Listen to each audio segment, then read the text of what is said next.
इस कहानी की शुरुआत में हमें दिखाया जाता है कि सेकेंड वर्ल्ड वॉर ख़त्म हो चुकी है और तमाम मुल्कों ने अपनी फ़ौजों को वापस बुला लिया है। यहाँ पर नाज़ी सेना को भी फिनलैंड छोड़कर वापस जाना था और वो लोग अपने रास्ते में आने वाले तमाम लोगों को मारते हुए वापस जा रहे होते हैं और शहरों को तबाह कर रहे होते हैं। अब हमें कॉर्पी नाम का एक कमांडर दिखाया जाता है जो कि सेकेंड वर्ल्ड वॉर ख़त्म होने के बाद अपनी ज़िंदगी सुकून से जीने के लिए एक जंगल में अपने एक घोड़े और छोटे से कुत्ते के साथ अपनी ज़िंदगी गुजार रहा होता है। एक दिन कॉर्पी को नदी में सोने का एक छोटा सा टुकड़ा मिलता है और कॉर्पी को अंदाज़ा हो जाता है कि इस नदी के पास कहीं ना कहीं सोने की खदान ज़रूर होगी। अब कॉर्पी उस नदी के पास खुदाई शुरू कर देता है और कई दिन तक खुदाई करने के बाद आखिरकार कॉर्पी को एक दिन बहुत सारा सोना मिल जाता है। उस सोने को देखकर कॉर्पी कुछ इमोशनल हो जाता है क्योंकि इस सोने के मिलने के बाद अब कॉर्पी की जिंदगी मुकम्मल तौर पर तब्दील होने वाली थी। कॉर्पी उस सोने को लेता है और अपने टेंट में ले जाता है और पूरी रात जाग कर उस सोने की हिफाजत करता है। अगली सुबह कॉर्पी अपना सारा सोना एक बैग में रख कर अपने घोड़े पर बैठ के वहां से जा रहा होता है और उसका वो छोटा सा कुत्ता भी उसके पीछे जा रहा होता है।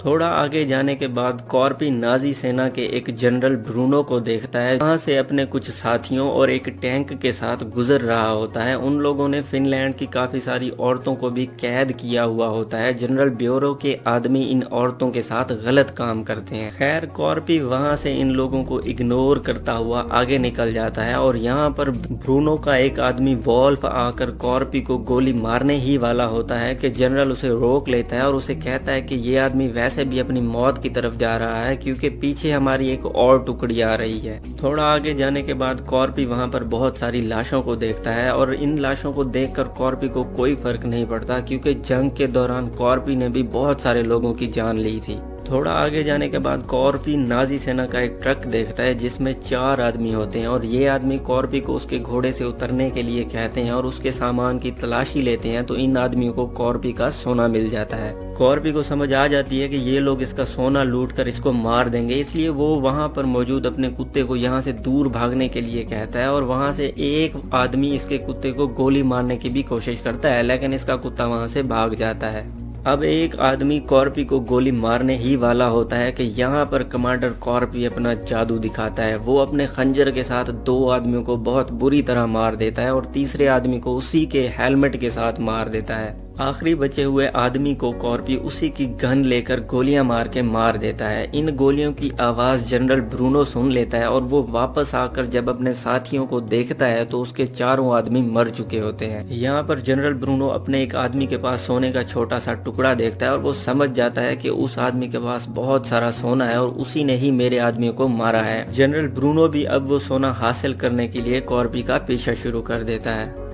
कॉर्पी का पीछा करने की कुछ ही देर बाद कॉर्पी इन लोगों को नजर आ जाता है और ब्रूनो अपने टैंक से कॉर्पी के ऊपर गोलियां चलवा देता है। कॉर्पी अपने घोड़े की स्पीड को तेज करके वहां से निकल जाता है, लेकिन बदकिस्मती से वो नाजी सेना की एक माइन फील्ड में चला जाता है जहां पर उसके घोड़े का पांव एक माइन पर आता है और ब्लास्ट होने की वजह से कॉर्पी जख्मी हो जाता है और इसका घोड़ा यहाँ पर मर जाता है। कुछ ही देर बाद ब्रूनो भी वहां पर पहुंच जाता है और वो देखता है कि कॉर्पी वहां पर अपने बिखरे हुए सोने को जमा कर रहा है। सोना जमा होने तक वो इंतजार करता है और उसके बाद वो अपने आदमियों को कॉर्पी के ऊपर गोलियां चलाने के लिए कह देता है। कॉर्पी भी इस हमले के लिए तैयार होता है और वो एक पत्थर को उठाकर एक माइन पर मार देता है जिसकी वजह से वहां पर धुआं हो जाता है और कॉर्पी ब्रूनो के आदमियों को नजर नहीं आ रहा होता। ब्रूनो के आदमी धुएं में गोलियां चलाते हैं और कॉर्पी अपने आप को बचाने के लिए एक ढाल का इस्तेमाल करता है। कुछ देर बाद ब्रूनो अपने कुछ आदमियों को उस धुएं में भेजता है और उसके वो तमाम आदमी भी माइंस की वजह से मारे जाते हैं। जब धुआं खत्म होता है तो ब्रूनो देखता है कि कॉर्पी वहां से जा चुका है। अपने ट्रक में मौजूद 2 लड़कियों को ब्रूनो ढाल बनाकर अपने टैंक के आगे चलने के लिए कहता है ताकि वो इस माइन फील्ड को क्रॉस कर सके। इस दौरान ब्रूनो अपने हेड ऑफिस से कॉर्पी के बारे में कुछ इन्फॉर्मेशन लेता है और यहाँ पर ब्रूनो को पता चलता है कि कॉर्पी सेकेंड वर्ल्ड वॉर का सबसे खतरनाक तरीन कमांडर है। यहाँ पर उसे उसके हेड ऑफिस से बताया जाता है कि इस जंग के दौरान कॉर्पी की फैमिली को रशियन आर्मी के कुछ लोगों ने मार दिया था। उसके बाद कॉर्पी ने अपने सीनियर ऑफिसर्स के ऑर्डर लेना बंद कर दिए थे।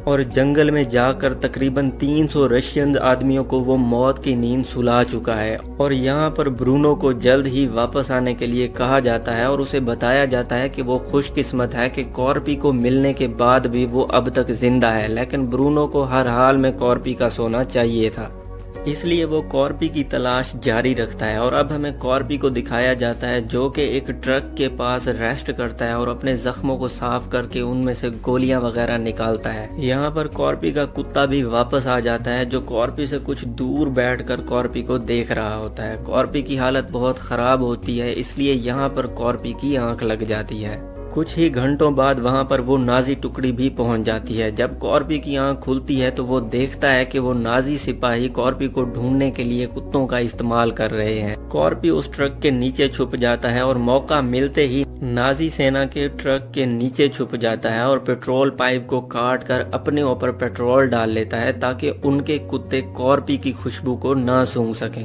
लेकिन जब कॉर्पी वहां से भागने की कोशिश करता है तो एक कुत्ता कॉर्पी को देख लेता है और ब्रूनो को ये तमाम सिपाही कॉर्पी के ऊपर गोलियां चलाना शुरू कर देते हैं और कॉर्पी को टांग में एक गोली लग जाती है। उसके बावजूद भी कॉर्पी वहां से निकल जाता है। ब्रूनो उसके पीछे कुत्ते छोड़ देता है और कॉर्पी उन कुत्तों को डराने के लिए अपने आप को आग लगा देता है और एक नदी में छलांग लगा देता है। जनरल ब्रूनो कॉर्पी को ढूंढने के लिए इस नदी में अपने 3 आदमियों को भेजता है, लेकिन कॉर्पी उनमें से 2 आदमियों को मार देता है और तीसरे आदमी को ब्रूनो का वो साथी वॉल्फ ही गोली मार देता है क्योंकि वो डर की वजह से यहाँ से भागने वाला था। कॉर्पी नदी की दूसरी तरफ से निकलता है और इनकी गोलियों से बचने के लिए इन्हीं के आदमी की लाश को ढाल बनाकर वहां से निकल जाता है। यहाँ पर ब्रूनो को कॉर्पी का कुत्ता मिल जाता है और कॉर्पी कुछ देर चलने के बाद एक शहर में पहुंचता है, लेकिन वो शहर मुकम्मल तौर पर नाजी सेना ने तबाह कर दिया था। कॉर्पी कुछ और देर चलने के बाद एक गैस स्टेशन पर पहुंचता है और वो यहाँ पर आराम करने का सोचता है। कॉर्पी बहुत ज्यादा जख्मी हो चुका होता है और दर्द में होता है, लेकिन फिर भी कॉर्पी की आंख लग जाती है और थोड़ी ही देर बाद कॉर्पी अपने कुत्ते के भौंकने की आवाज सुनता है और जाग जाता है। जब वो जाकर अपने कुत्ते को देखता है तो उसके ऊपर एक बॉम्ब लगा हुआ होता है। वो उस बॉम्ब को निकाल कर दूर फेंकने ही वाला होता है कि वो बॉम्ब फट जाता है और कॉर्पी दूर जाकर गिरता है और बेहोश हो जाता है। जब कॉर्पी को होश आता है तो वो ब्रूनो का कैदी बन चुका होता है। ब्रूनो कॉर्पी का सारा सोना लूट लेता है और उस सोने में से एक टुकड़ा कॉर्पी की जेब में डालता है और उसे वहां पर लटका के मार के चला जाता है। लेकिन खुशकिस्मती से कॉर्पी अभी भी नहीं मरा था। अपनी जान बचाने के लिए वो अपना एक पैर कील के ऊपर रख देता है। जैसे कैसे वो रात गुजर जाती है। सुबह वहां पर एक प्लेन कॉर्पी के पास से गुजर कर वहीं पे लैंड करता है। उस प्लेन की हवा की वजह से कॉर्पी की रस्सी टूट जाती है और कॉर्पी नीचे जमीन पर गिर जाता है। तो दोनों पायलट यहाँ पर पेट्रोल की तलाश में आए हुए होते हैं और उनमें से एक पायलट कॉर्पी को और उसके कुत्ते को देख लेता है और वो इनको गोली मारने ही वाला होता है कि कॉर्पी उसके ऊपर वार करके उसे गिरा देता है।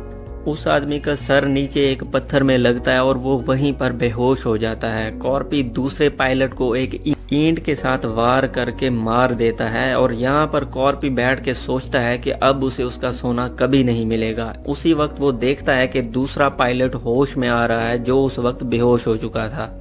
अब कॉर्पी उस पायलट के साथ उनके जहाज में ब्रूनो के पास जाकर अपना सोना वापस लेने का प्लान बना लेता है।